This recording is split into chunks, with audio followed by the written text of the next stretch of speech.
Je suis née en Colombie, dans la capitale, Bogota. Depuis mon enfance, toute ma vie, j'ai vécu en Colombie jusqu'à l'âge de 35 ans, âge auquel je me suis mariée. Mon histoire commence quand j'avais 25 ans. Je faisais alors mes études à l'université.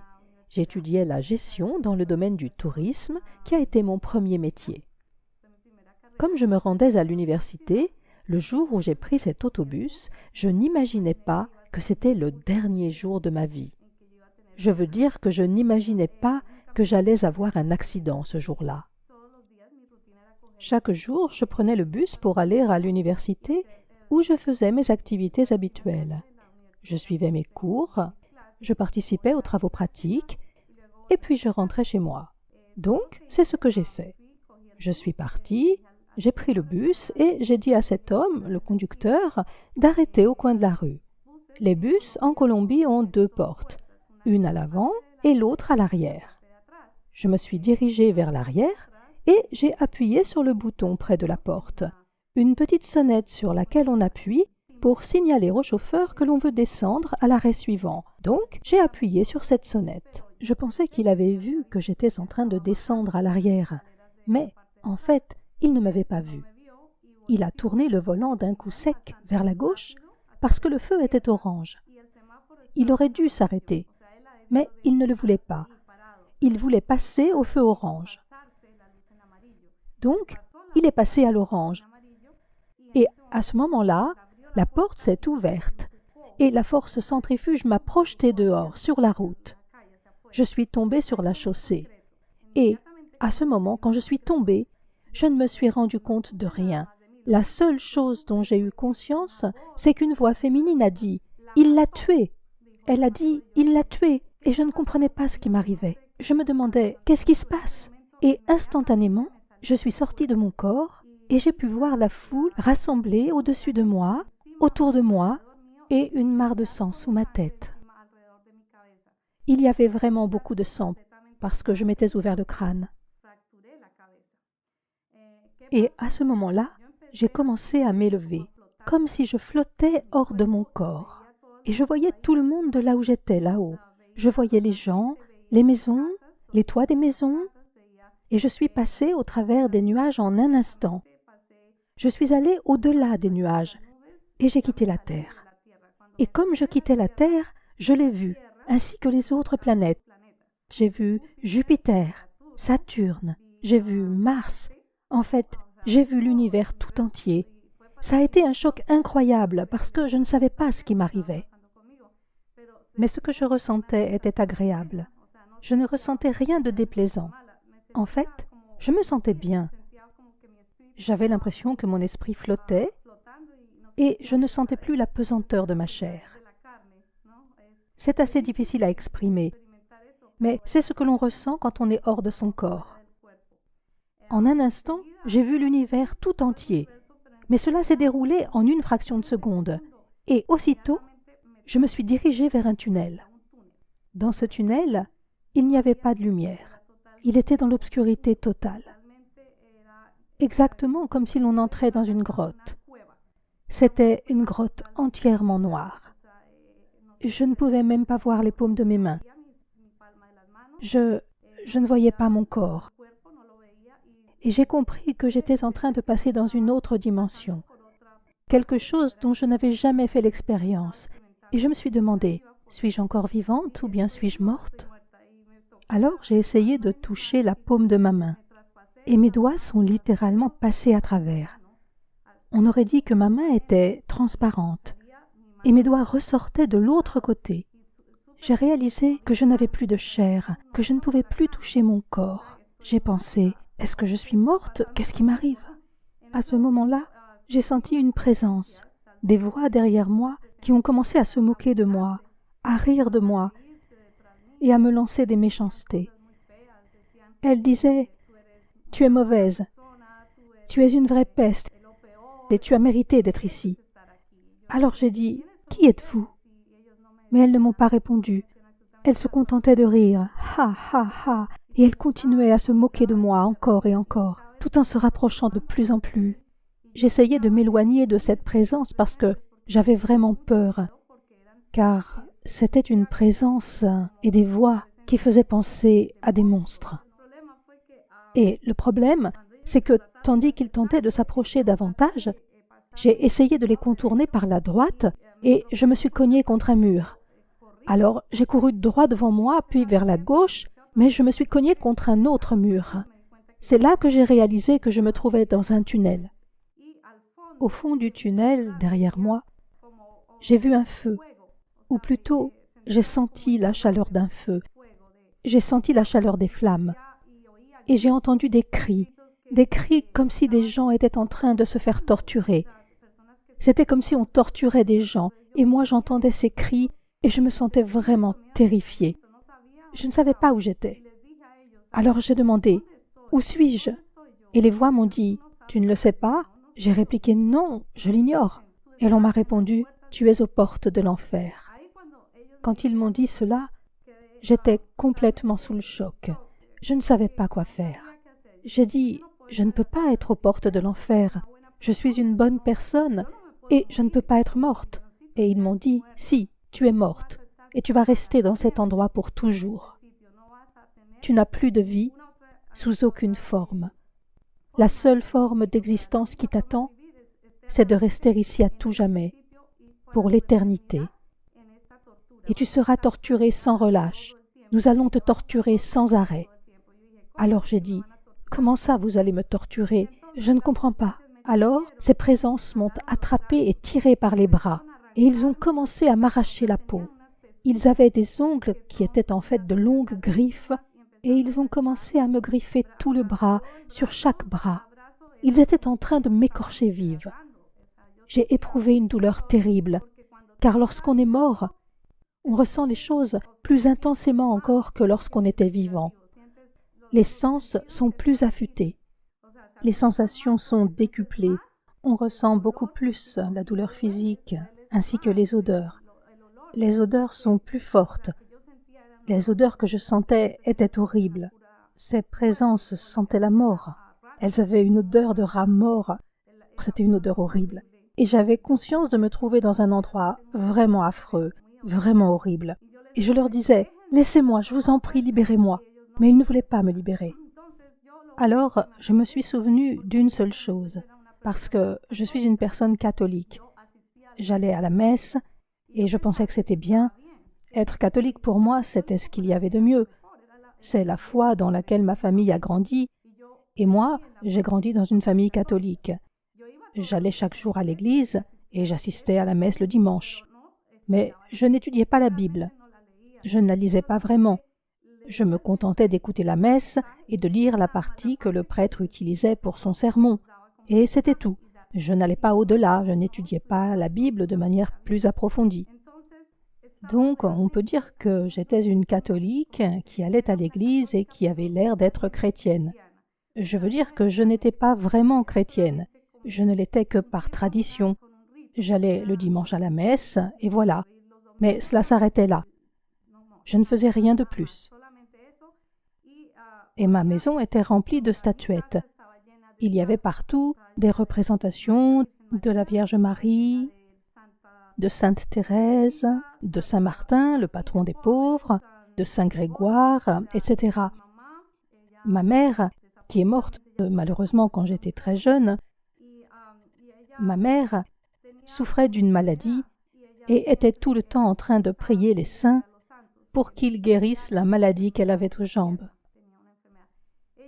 Elle avait de nombreuses statues de Saint Grégoire, qui était censé être un médecin ou quelque chose comme ça.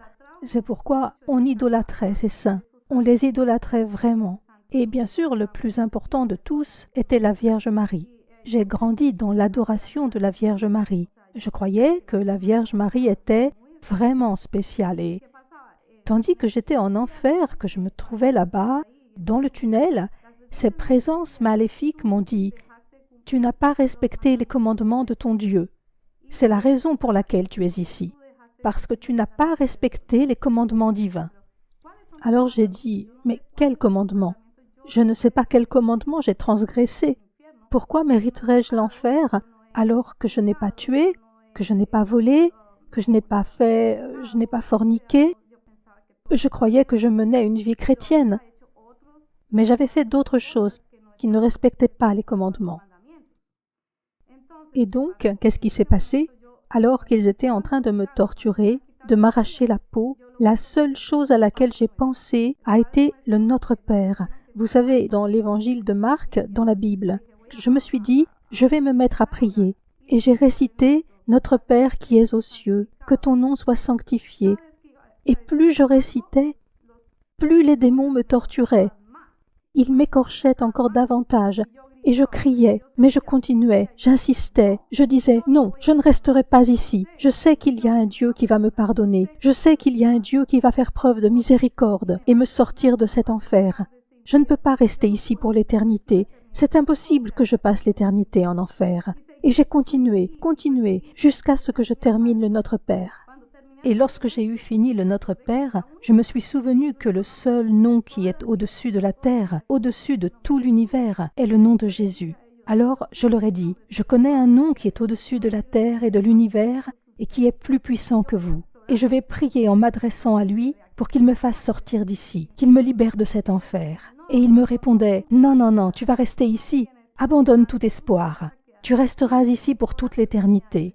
Et moi je disais, non, je sais que si je me tourne vers lui, il m'entendra et me sauvera. Alors j'ai commencé, j'ai dit, Jésus, je t'en prie, sauve-moi. Et au début, il ne s'est rien passé. La première fois, il ne s'est rien passé. Je l'ai invoqué une seconde fois, et il continuait de me dire, non, tu ne sortiras pas d'ici, tu vas rester ici pour toute l'éternité. Et la seconde fois, j'ai dit, Jésus, s'il te plaît, aide-moi. Je t'implore de me pardonner mes péchés. Pour tout ce que j'ai fait de mal dans ma vie, pardonne-moi. Je me repens de mes mauvaises actions. Si je n'ai pas traité quelqu'un comme il faut, si j'ai négligé l'un de tes commandements, si j'ai transgressé un de tes commandements, je t'en demande pardon. Montre-moi le chemin que je dois suivre. Indique-moi le chemin qui me permettra de me purifier et d'être auprès de toi. Je ne veux pas rester ici. Et j'ai répété à nouveau, Jésus, je t'en prie, sauve-moi. Mais il ne s'est rien passé non plus. Et tout ce temps, je pleurais en réclamant la miséricorde divine. Et j'étais en train de me faire traîner vers l'arrière, au fond du tunnel. Il s'apprêtait à me jeter dans le feu, dans les flammes éternelles. Je sentais que j'étais sur le point de brûler. Les flammes étaient déjà presque sur mon corps. Et à ce moment-là, la seule chose que j'ai réussi à dire fut « Jésus, je promets de te suivre pour toute la vie. Toute ma vie, je ne suivrai plus que tes enseignements. Je suivrai ta parole. Je te promets que je te serai fidèle. Donne-moi seulement une opportunité, une seule chance de continuer à vivre pour pouvoir changer mon existence. Mais sauve-moi, fais-moi sortir d'ici, libère-moi s'il te plaît. » Et à ce moment-là, les démons ont disparu. Ils m'ont rendu ma liberté. Et j'ai pensé, waouh, qu'est-ce qui se passe? Quelque chose s'était produit et je n'étais plus dans le tunnel. Le tunnel s'était ouvert et à présent il y avait un chemin magnifique. J'avais l'impression de marcher au milieu d'un jardin rempli de fleurs, des fleurs divines, d'une beauté incroyable. De toute ma vie, je n'avais jamais vu de fleurs comme celle-ci. C'était comme si elles bougeaient, comme si elles étaient en train de danser et en même temps de chanter « Hosanna, Hosanna !» Du plus haut des cieux, béni soit le Seigneur, le roi des rois. Béni soit notre Seigneur Jésus-Christ. Que la gloire soit avec lui. Gloire à notre Seigneur Jésus-Christ. Et j'étais là, waouh! C'était simplement incroyable. Je sentais l'amour de Dieu pour les hommes, comme s'il était en train de me prendre dans ses bras et qu'il me disait « Je t'aime ». Je sentais sa présence si immense que j'ai eu comme un mouvement de recul. Et je me suis mise à pleurer, à pleurer, à pleurer. Je sentais que je ne méritais pas d'être là. J'avais l'impression que je méritais l'enfer. Pourquoi est-ce que je pensais cela? Parce que je n'étais pas pure. Mon cœur n'était pas assez pur, ni mes sentiments. J'avais fait beaucoup de choses sur terre, et Dieu m'a révélé que, parmi elles, j'avais commis de nombreuses mauvaises actions. Mais à ce moment-là, j'ai continué à marcher sur ce chemin tellement magnifique. Il débouchait sur une sorte de cascade. Et au bout du chemin, je voyais cette cascade. Une cascade d'eau pure, cristalline, qui coulait. Et je ressentais que cette eau était en train de me laver, comme si elle était en train de faire sortir tout ce qu'il y avait d'impur de ma vie antérieure, de ma vie passée. Je sentais toute cette eau me laver, me purifier, dans mon cœur, mon âme. Et alors, j'ai été envahie d'une sensation de paix, une paix telle que je n'en avais jamais éprouvée jusque-là dans ma vie. Jamais. Et jamais plus je ne ressentirai une paix telle que celle que j'ai ressentie tandis que j'étais en présence de Dieu. Et je sentais l'amour de Dieu envers moi. Et il m'a dit, « Ma fille, vous savez, à ce moment-là, Jésus est apparu devant moi. Et il m'a dit, « Arrête-toi un instant, attends. » Alors je me suis arrêtée et il m'a demandé, « Sais-tu où tu allais ?» Et j'ai répondu, « Oui, j'allais en enfer. » « Oui, tu allais être condamné à l'enfer. » Alors je lui ai demandé, « Mais pourquoi ?» Je pensais être une bonne personne, je veux dire, j'allais à l'église, je communiais, je me confessais, etc. Et il m'a dit, « Non, attends, je vais te montrer ta vie. » Et il a commencé à me montrer ma vie comme on regarde un film tel qu'on en voit quand on va au cinéma. Et il a commencé à m'expliquer, « À ce moment de ta vie, quand tu avais tel âge, tu as commis une mauvaise action parce que tu as menti à ton père. Tu as dit une chose, mais en as fait une autre. Et ce petit mensonge, ici, au ciel, est un mensonge très grand. C'est un grand péché. » Je n'avais jamais imaginé qu'en disant des mensonges ou en pensant du mal de quelqu'un, d'un ami ou d'une autre personne, cela serait considéré comme un péché une fois au ciel. Or, au ciel, c'est un grand péché. Et le pire, a-t-il ajouté, est que tu as idolâtré ma mère, la Vierge Marie. Alors j'ai répondu, « Oui, mais est-ce que c'est mal ?» Et il a répondu, « Oui, c'est très mal, car il ne faut idolâtrer personne, ni les saints, ni même ma mère. Car le seul que tu dois honorer et idolâtrer, c'est moi. Tu dois rendre gloire au Père, au Fils et au Saint-Esprit, puisque nous sommes trois en une seule personne. » Et il m'a dit, « Tu dois rendre gloire seulement à Dieu, pas à la Vierge, ni aux autres saints, ni à d'autres personnages. » Et j'ai répondu, « Oui, Père, tu as raison. » Et il a dit, « Un autre péché pour lequel tu as été condamné, et il s'agit du pire péché, pour lequel tu étais destiné à l'enfer, est que tu n'as pas su pardonner. » J'ai demandé, « Qui n'ai-je pas pardonné? Je ne vois pas qui je n'aurais pas pardonné. » Et il m'a dit, « Tu sais qui tu n'as pas pardonné. » J'ai dit, « Ma belle-mère ?» Et il a répondu, « Oui, ta belle-mère. » Alors je lui ai dit, « Mais elle a tué ma mère, car je sais qu'elle a tué ma mère. » J'ai dit, « Elle pratique la sorcellerie. Elle pique des aiguilles dans des poupées. Elle pratique le vaudou. » Et il m'a répondu, « Oui, c'est une sorcière. C'est une sorcière. » J'ai ajouté, « Elle a tué ma mère. J'ai trouvé une poupée avec une aiguille plantée dedans quand ma mère est morte. Et après, mon père l'a épousée. » Je savais que ma belle-mère avait échafaudé ce plan pour s'accaparer mon père. Alors j'éprouvais du ressentiment à son égard dans mon âme. J'éprouvais du ressentiment envers ma belle-mère. Et je sentais que... pardon. Que c'était de ce ressentiment dont il s'agissait. Et je ne pouvais pas oublier cela quand je pensais à elle, parce qu'elle avait tué ma mère. Et pour moi, il n'existait rien de pire. Je veux dire, cette femme avait tué ma mère pour pouvoir être avec mon père. C'était injuste. Et j'étais enfant unique à cette époque. Je n'avais ni frère ni sœur. La seule personne à laquelle je pouvais me confier, c'était ma mère. Elle était à la fois mon amie et ma mère. Et elle m'a pris ma mère. Je me suis retrouvée sans mère, je n'avais plus que mon père. Comme je n'avais ni frère ni sœur, je me sentais très seule. Durant toute mon adolescence, ça a été une période vraiment triste parce qu'il n'y avait personne à qui je puisse confier mes secrets, personne avec qui partager les choses importantes. Ma mère n'était plus là. Elle est morte quand j'avais 15 ans.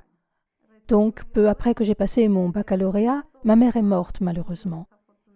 Et c'est arrivé à cause de la sorcellerie, à cause du mauvais sort que ma belle-mère lui avait jeté. Ce qui s'est passé, c'est que quand je suis morte, ce ressentiment me dévorait l'âme. C'était quelque chose dont je ne pouvais débarrasser mon cœur rempli d'amertume. une amertume qui vous blesse et qui assombrit votre existence. Et il m'a dit, voilà quel était le péché le plus important que tu portais en toi, le péché qui te condamnait à l'enfer. Et j'ai fait, oh, wow, tu as entièrement raison, Seigneur. Je méritais l'enfer. Malheureusement, nous croyons que le fait de ne pas pardonner est une broutille, alors qu'en réalité, ne pas pardonner est un immense péché. Et c'est écrit dans la Bible, frères et sœurs, si vous ne pardonnez pas, vous ne serez pas pardonnés. Dieu te pardonnera si tu pardonnes tes frères. Peu importe qu'ils aient tué ta mère ou qu'ils t'aient fait du mal, à toi ou à ta famille, cela ne change rien. Tu dois les aimer. Il est écrit que tu dois aimer ton pire ennemi. C'est écrit. Et c'est ce que Dieu m'a dit. Il faut que tu aimes cette femme, il faut que tu l'aimes et que tu la pardonnes. Si tu ne la pardonnes pas immédiatement, je te renvoie en enfer. Alors j'ai dit, non, non, non, Seigneur, je te promets que je la pardonne. Je ne veux pas retourner en enfer. Alors il m'a répondu, d'accord, mais il faut vraiment que tu la pardonnes du fond du cœur. Ce n'est qu'ainsi que tu pourras rester ici ou bien retourner sur terre, car je vais te laisser le choix. Fais ton choix, tu peux rester ici ou retourner sur terre. Et j'ai pensé, oh, je ne sais pas quoi faire. J'aimerais bien rester parce qu'être au ciel est une véritable grâce. C'est quelque chose d'incroyable. On ressent un amour qui dépasse ce que l'on peut imaginer. On est dans un état d'amour et de paix, de sérénité divine. On n'a plus aucune préoccupation, plus aucune inquiétude qui gâche l'existence. On ressent un bonheur absolu, une joie divine. Alors j'ai dit à Dieu, j'aimerais beaucoup rester ici, mais je dois retourner sur terre pour m'occuper de mon père. Il m'a montré mon père dans une vision, et j'ai vu que mon père souffrait, et qu'il pleurait ma perte parce qu'il pensait m'avoir perdu, et il en souffrait. Alors j'ai dit à Dieu, non, je voudrais retourner sur terre parce que je veux prendre soin de mon père. Je suis sa seule fille, et je crois qu'il faut que j'y retourne. C'était mon objectif, rentrer afin de m'occuper de mon père. Et Dieu m'a dit, c'est une bonne raison d'y retourner. Mais donne-moi une autre. Pour quelle autre raison veux-tu y retourner? J'ai dit, parce que je voudrais fonder une famille. Et il m'a dit, bien, c'est une bonne raison, une famille. Et j'ai dit, oui, avoir des enfants. Et il m'a dit, ok, très bien, ça fait une deuxième très bonne raison. Tu auras une famille, un mari, mais ce sera de nombreuses années après ton retour sur Terre que tu auras cette possibilité. Et j'ignorais pourquoi. J'ai demandé, pourquoi me faudra-t-il attendre si longtemps pour avoir une famille? Et il m'a répondu, parce que d'abord, tu dois apprendre à lire ma parole, à la comprendre, à l'étudier et à en suivre les enseignements. Il te faudra d'abord renaître. Alors j'ai dit, Seigneur, comment puis-je renaître? Comment faire? Je suis catholique, je ne sais pas comment renaître. Je suis né, j'ai été baptisé, que faire de plus?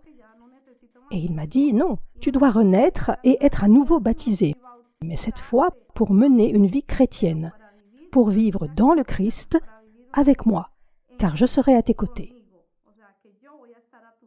Alors j'ai fait, oh, je comprends à présent, mais je ne comprends pas très bien comment je dois m'y prendre pour faire cela, seul sur terre. Qui va m'aider? Qui?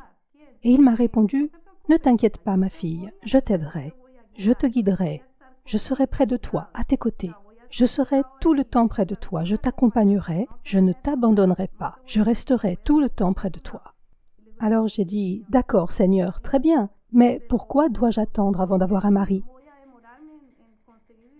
Et il m'a dit, tant que tu n'auras pas effectué un revirement complet de ta vie, à 360 degrés, je ne te donnerai pas de mari.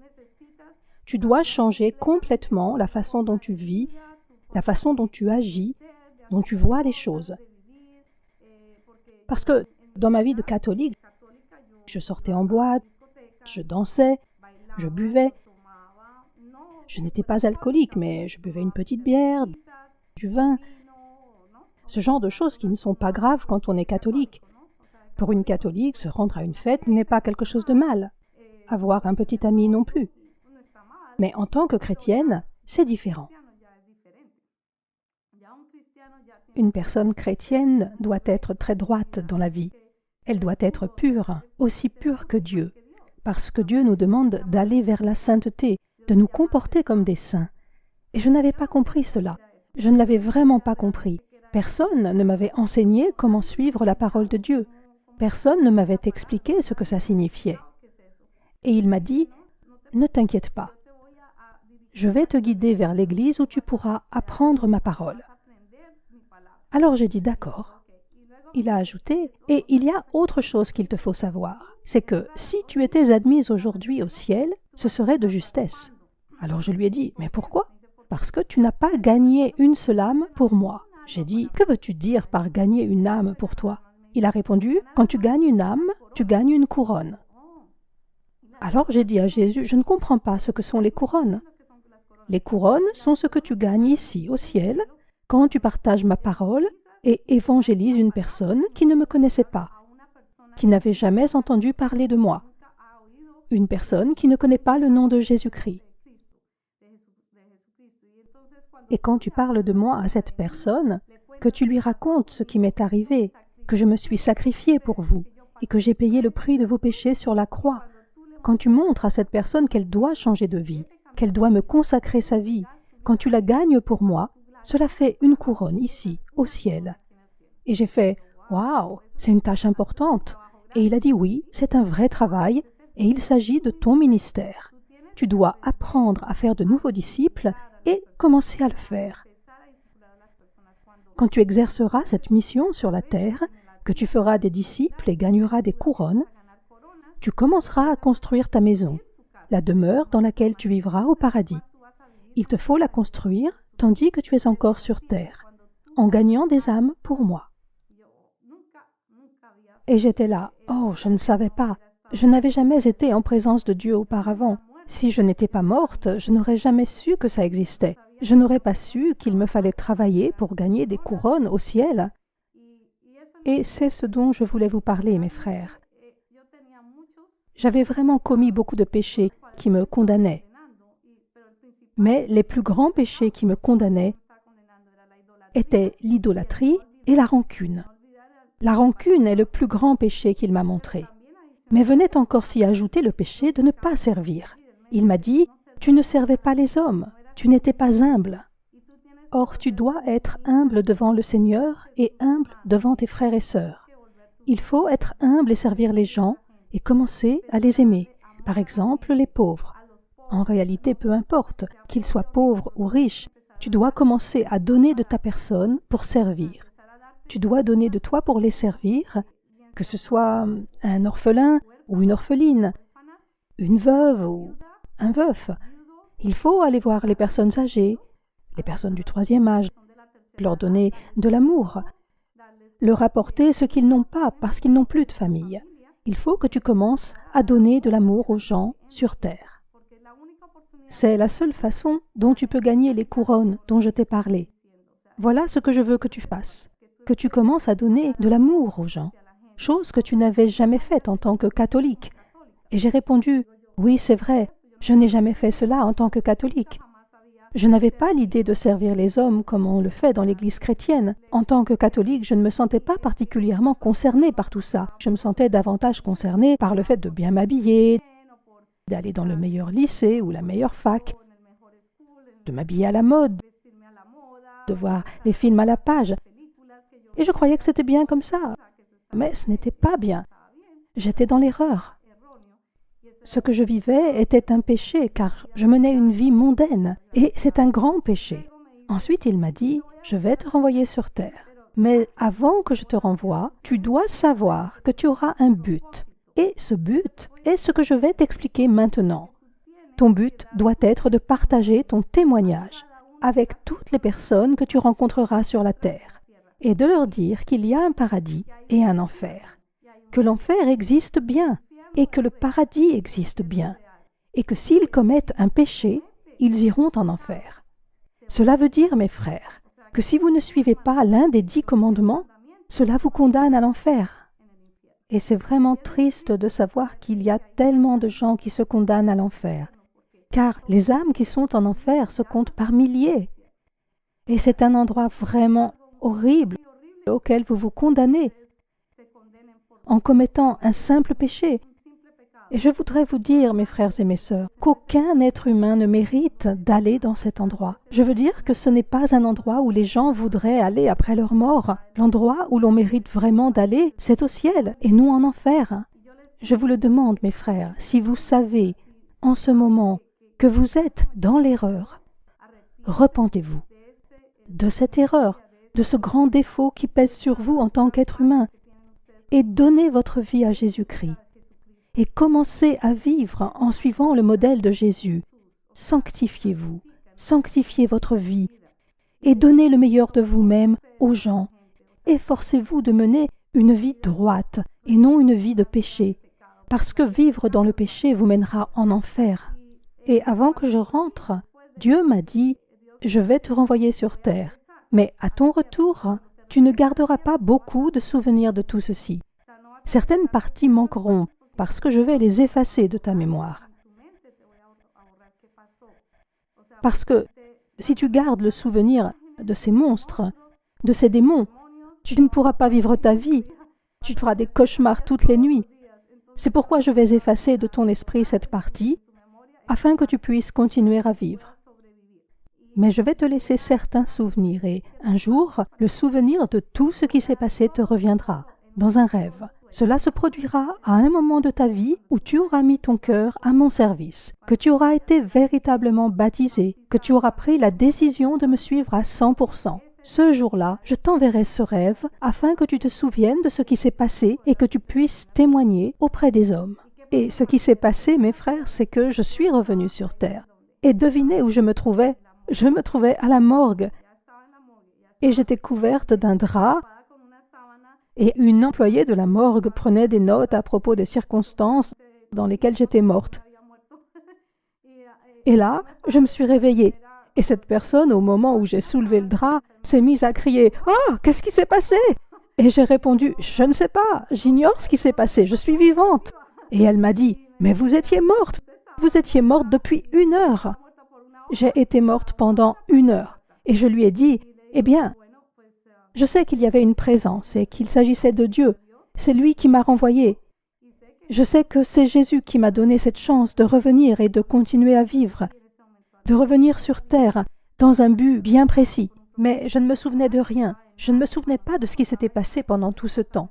Je me souvenais seulement que j'avais été en présence de Jésus. C'est une présence qu'il est impossible d'oublier. La présence de Jésus que je ressentais était d'une beauté qui dépasse tout au moment où j'étais au ciel. Le ciel ne peut pas être comparé à la terre. Il n'existe pas de lieu plus magnifique. Rien n'est plus beau que d'être au ciel, en présence de notre Père. Et surtout, il y avait Jésus. Je ne pouvais voir son visage car il était pure lumière. Une pure lumière qui émanait de ses yeux. Je voyais sa toge blanche très belle et l'écharpe qu'il portait ici et qui était de couleur violette,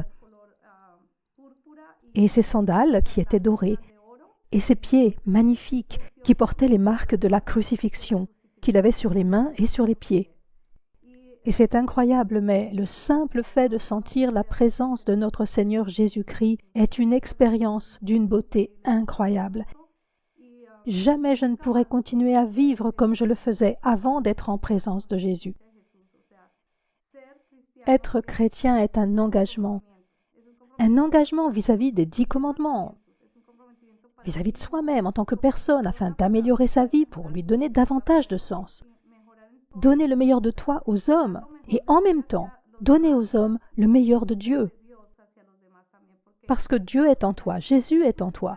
Et à travers Jésus, on peut tout accomplir. Quand je suis revenue sur terre, il m'a fallu 3 mois pour récupérer. Parce qu'à ce moment-là, ma tête était de la taille de 3 ballons de basket. 3 ballons de basket! Ma tête était énorme et elle était complètement brisée. Et les docteurs m'ont dit qu'ils m'avaient fait des radios, un électrocardiogramme, un électroencéphalogramme. Et ils m'ont dit « On ne sait pas comment vous arrivez à parler, à coordonner vos gestes. » Parce que d'autres personnes dans le même cas que vous sont restées dans un état végétatif. Je n'aurais pas pu parler, je n'aurais pas pu marcher ou faire quoi que ce soit. s'il n'y avait pas eu la présence de Dieu et son amour infini envers nous, et qu'il ne m'avait pas renvoyé sur terre saine et sauve, sans comment dit-on, sans aucune séquelle, sans aucune lésion cérébrale. Il est vrai que j'avais perdu beaucoup de sang, mais je n'avais pas de séquelles, pas d'autres fractures. Tout fonctionnait normalement. J'avais juste la tête très enflée. Mais les médecins ne pouvaient pas s'expliquer comment il était possible que je sois encore en vie. C'était vraiment un miracle. Et je considère ma présence ici comme un miracle, car Dieu m'a renvoyée saine et sauve sur terre. Je suis revenue pour avoir une seconde vie, car ma vie a complètement changé. J'ai senti que j'avais ce désir tourné vers Dieu, ce désir de mieux connaître sa parole. Alors, j'ai commencé à lire, à étudier la Bible et à fréquenter l'Église chrétienne. Tout en continuant d'aller à l'Église catholique, j'allais en plus à l'Église chrétienne. C'était comme si je n'étais pas encore convaincue qu'il me fallait changer d'environnement religieux. Mais je sentais cet appel, je sentais que Dieu m'appelait. Mais ce n'était pas encore très clair jusqu'à ce que, des années plus tard, je rencontre une amie à l'université. J'avais changé de profession et je suivais alors une formation en gestion d'entreprise. Et durant cette formation à l'université, j'ai rencontré une personne qui était chrétienne et qui est devenue mon amie. Et un jour, elle m'a invitée à une conférence, une réunion chrétienne qui s'appelle le Renouveau chrétien. Elle m'a dit « Hé, ça te dirait de venir à mon église ?» J'ai répondu « Oui, je veux bien. » Et j'y suis allée. Et une fois là-bas, oh, ce jour a été vraiment exceptionnel. Ce jour-là, j'ai reçu le Saint-Esprit. Je suis tombée à terre et j'ai commencé à pleurer, pleurer, pleurer. Je ne pouvais plus m'arrêter de pleurer. C'était la présence du Saint-Esprit tout autour de moi qui m'enveloppait. Et je me disais, « Ouah, mais pourquoi est-ce que je pleure comme ça ?» Et elle m'a dit, « C'est le Saint-Esprit. » Alors je lui ai dit, « Oh, je voudrais me faire baptiser. Je voudrais être baptisée. » Et elle m'a dit, « Oui, tu peux être baptisée, mais tu dois d'abord suivre un cours. » Alors j'ai dit, « Ok, je vais suivre ce cours. » Et j'ai commencé à le suivre afin d'être baptisée. Je me souviens que le cours a duré environ 15 jours et à la fin, j'ai confirmé ma décision de me faire baptiser. Et au moment du baptême, ce qui s'est passé, c'est que la nuit d'avant, j'ai senti une présence qui était en train de m'étouffer. Il était aux alentours d'1 heure du matin et il faisait très noir dans ma chambre, dans ma maison, en Colombie. Et j'ai senti que quelqu'un était en train d'essayer de m'étouffer. Et à ce moment-là, la seule chose que j'ai pu dire, c'est « Jésus, Jésus, au nom de Jésus, vous, présence, démon ou quoi que vous soyez qui venez de l'enfer, partez immédiatement, laissez-moi. Vous ne pouvez pas me faire de mal, vous n'avez pas le pouvoir de me tuer, car je ressens davantage la présence de Dieu, notre Seigneur, en moi que votre présence. Partez maintenant, au nom de Jésus. » Et je l'ai dit comme ça, avec beaucoup d'assurance. « Va-t'en, démon, va-t'en !» Et aussitôt, il m'a lâché. Je ne l'ai pas vu, mais je l'ai senti. J'ai senti que c'était un démon qui essayait de m'étouffer, qui essayait de me tuer. Durant tout ce temps, ma chambre était dans le noir complet, parce qu'il faisait nuit. Il était 1 heure du matin. Et tout à coup, pfiou, il y a eu une lumière blanche qui a éclairé ma chambre. Une lumière blanche très intense, brillante. Et j'ai senti une odeur de jasmin, une odeur de fleurs. Et j'ai pensé, « Wow, cette odeur, c'est comme au ciel !» Je ressentais un peu la même chose que lorsque j'étais au ciel. Et cette impression était si forte que j'ai fermé les yeux. Je savais à ce moment-là que Jésus était devant moi. Et je ne voulais pas le regarder car j'étais bouleversée d'émotion en comprenant qu'il était venu me sauver pour la seconde fois. Il m'a sauvé la vie 2 fois. Et quand j'ai rouvert les yeux, il était parti. Mais je savais qu'un instant plus tôt, Jésus était devant moi et qu'il m'avait sauvé pour la seconde fois du démon qui voulait me tuer. Mes frères et mes sœurs, il y a eu plusieurs occasions dans ma vie où le démon a voulu s'en prendre à moi pour m'empêcher de vous livrer ce témoignage. Aujourd'hui est un jour très important pour moi, car j'apporte mon témoignage devant les communautés latino, anglaises et européennes. Et je veux partager ce témoignage avec vous et que vous sachiez que Dieu est vivant, que Dieu est le Dieu d'hier, d'aujourd'hui et pour l'éternité. Et que si vous acceptez Jésus, vous accéderez à la paix. Vous vivrez dans la paix. Vous mènerez une existence qui est droite. Mais si vous ne prenez pas la résolution d'accepter Jésus dans votre vie, vous ne connaîtrez pas la paix. Vous n'aurez pas la chance d'aller au ciel. Vous irez en enfer. Une chance unique vous est offerte. Et je vous demande de croire que ce qui m'est arrivé est une certitude, que c'est réel. Toute personne qui est passée par là où je suis passée peut vivre la même expérience. Mais si vous vous repentez maintenant, mes frères et mes sœurs, vous pouvez éviter d'aller en enfer. Et je vous en conjure, au moment où je vous parle, une chance vous est offerte de remettre votre vie entre les mains de Dieu. Adressez-lui une simple prière en disant « Seigneur Jésus, pardonne-moi pour tous mes péchés, pour toutes les injustices et mauvaises actions que j'ai commises, pour toutes les mauvaises pensées que j'ai eues dans ma vie, pour les fautes que j'ai commises envers mes frères et mes sœurs et envers moi-même. Je te supplie, Dieu Tout-Puissant, de me pardonner tout cela du fond du cœur et que tu me donnes la chance d'entrer et de vivre dans ta gloire, afin de vivre avec toi, Seigneur. Et je t'ouvre les portes de mon cœur. Entre en moi pour vivre en moi et réside en moi. Je t'accepte et je te promets de te suivre pour le restant de mes jours. Au nom de Jésus-Christ, Amen.